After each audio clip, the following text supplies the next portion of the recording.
ओ भाइयों और बहनों, स्वागत है आप सभी का बउआ के इस धांसू चुनावी अखाड़े में। तैयार हो जाइए क्योंकि बिहार की सियासत में अब मजा आने वाला है। चलो भाई, देखो अब मैं क्या करता हूँ।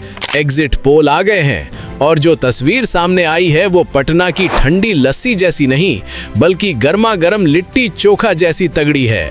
और इस बार सब कह रहे हैं एनडीए की होगी बम्पर एंट्री, बाकी सबकी टेंशन होगी सेंचुरी। अभी मजा आएगा ना भिड़ो।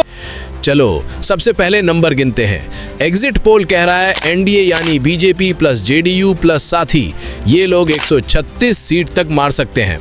अरे भाई 136 सीट यानी पटना का ट्रैफिक जाम भी इससे छोटा पड़ जाए। अब जरा कल्पना करो बिहार विधानसभा की तस्वीर। नीतीश कुमार जी हाथ जोड़कर खड़े हैं, उनके पीछे मोदी जी मुस्कुरा रहे हैं और सामने सीटों का पहाड़ खड़ा है। अब महागठबंधन की बात कर लो, आरजेडी, कांग्रेस और दोस्त लोग, उनको मिल सकते हैं करीब 75 सीट, मतलब आधा अधूरा काम। ऐसा लग रहा है जैसे किसी ने बिरयानी बनाई हो लेकिन उसमें नमक डालना भूल गया हो। बाकी प्रशांत किशोर की जन सुराज पार्टी, अरे भाई एग्जिट पोल बोल रहा है कि पहली बार वोट करने वाले लड़के लड़कियों का दिल जीत रहे हैं। मतलब टिकटॉक बैन हुआ तो ये वोटर पीके के पास चले गए। पीके ने तो अपना स्वैग ही बदल दिया, पहले थे चाणक्य, अब बन गए युवाओं के राजकुमार। कमाल है भाई।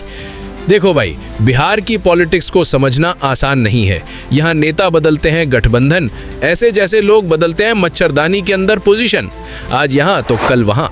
इन्हें देखकर तो लगता है कि ये सिर्फ कुर्सी का खेल खेलते हैं, जनता को तो बस देखते रह जाओ कहते हैं। अरे बाप रे, ये तो धोती खोल रहा है।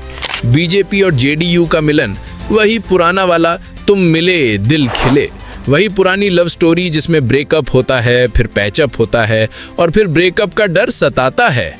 ये रिश्ता क्या कहलाता है ये तो सिर्फ बिहार की जनता जानती है। और आरजेडी भाई, वो तो अभी भी 90s की फिल्म की तरह रोमांटिकली बोल रहा है, हम जीतेंगे, हम बदलेंगे। लेकिन एग्जिट पोल कह रहा है भाई जरा रियलिटी देख लो। मतलब साफ है, एनडीए की गाड़ी अभी एक्सप्रेस ट्रेन पर है, बाकी सब लोकल पकड़कर भाग रहे हैं। यहाँ मैं आपको एक मजेदार तस्वीर दिखाता हूँ। एक तरफ एनडीए की एक्सप्रेस ट्रेन सड़पट भाग रही है और दूसरी तरफ महागठबंधन की लोकल ट्रेन धीरे धीरे रेंग रही है और पीके अपनी जन सुराज वाली साइकिल पर अलग ही रास्ते पर जा रहे हैं। तेजस्वी यादव कह रहे हैं, भाइयों और बहनों, बिहार में अपराध और भ्रष्टाचार चरम पर है। अरे तेजस्वी बाबू, ये लाइन तो आप पिछले इलेक्शन में भी बोले थे। अब जनता पूछ रही है भाई नया डायलॉग लिखो। ये घिसी पिटी लाइनें सुनकर तो हमारे पड़ोस में कुत्ता भी कान बंद कर लेता है। क्या कर रहे हो भाई, थोड़ा क्रिएटिव हो जाओ। राहुल गांधी, वोट चोरी सबसे बड़ा मुद्दा है।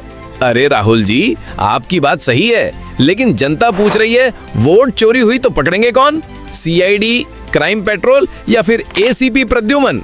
मुझे तो लग रहा है कि एसीपी प्रद्युमन को ही बिहार चुनाव के लिए स्पेशल ड्यूटी पर बुलाना पड़ेगा। दया, कुछ न कुछ तो गड़बड़ जरूर है। दया, कुछ तो गड़बड़ है।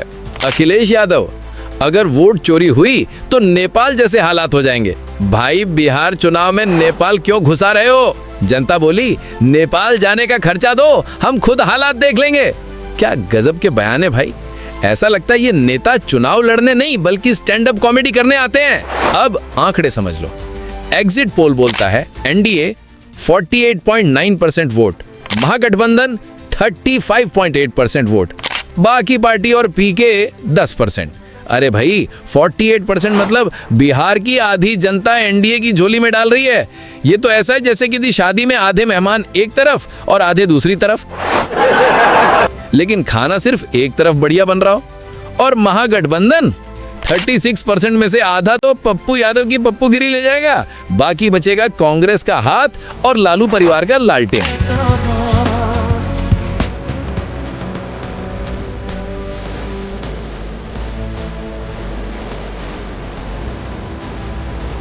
मतलब एक हाथ में लालटेन है लेकिन रोशनी कम पड़ रही है।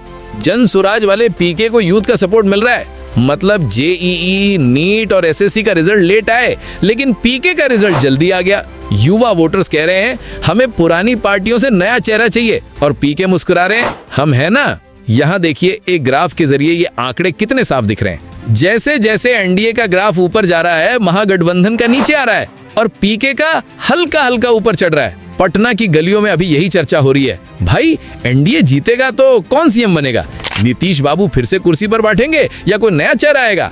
देख रहे हो कैसे लोग पान की दुकान पर इकट्ठा होकर चर्चा कर रहे हैं। ये सिर्फ बिहार में ही मुमकिन है। वहीं टी स्टॉल पर बहस चल रही है, अरे एनडीए जीते तो मॉल खुलेगा, रोड बनेगा, नहीं भाई आरजेडी जीता तो रोजगार मिलेगा। यहाँ देखिए एक चाय की दुकान पर कैसी गर्मा गर्म बहस चल रही है, लेकिन पब्लिक बोले हमको पहले पगडंडी सड़क ठीक करा दो फिर दिल्ली का सपना दिखाना। भाई सही बात है, पहले अपना घर तो ठीक कर लो फिर दूसरों को ज्ञान देना। और एग्जिट पोल वाले बोले बिहार चुनाव को देखो तो पूरा एक वेब सीरीज है, इसमें हर एपिसोड में ट्विस्ट है।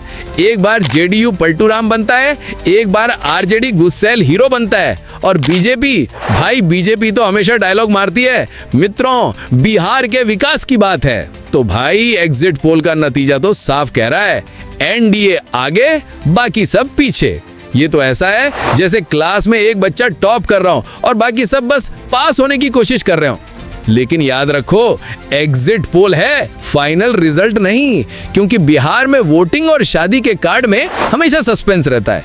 लड़की कौन आएगी, बारात कहां जाएगी और वोट किसे मिलेगा, ये तो बिहार है भाई, यहाँ कब क्या हो जाए कोई नहीं जानता। तो भाई लोगों, ये था बिहार चुनाव 2025 का एग्जिट पोल का झमाझम मिक्सचर बहुआ के अंदाज में। अब बताओ कमेंट में आप किसे बिहार का अगला सीएम बनते देखना चाहते हो? क्या नीतीश बाबू फिर से पलटी मारेंगे? क्या तेजस्वी इस बार बाजी मारेंगे या कोई नया चेहरा हमें चौंका देगा? और हाँ, चैनल को लाइक करो, सब्सक्राइब करो, वरना रिजल्ट डे पर बहुआ की जगह आप ही को न्यूज पढ़ना पड़ेगा। और अगर सब्सक्राइब नहीं किया तो आपकी चाय ठंडी हो जाएगी और पकोड़े गल जाएंगे, तो जल्दी करो वरना बहुआ का डंडा पड़ेगा। मिलते हैं अगले धमाकेदार वीडियो में, तब तक के लिए राम राम।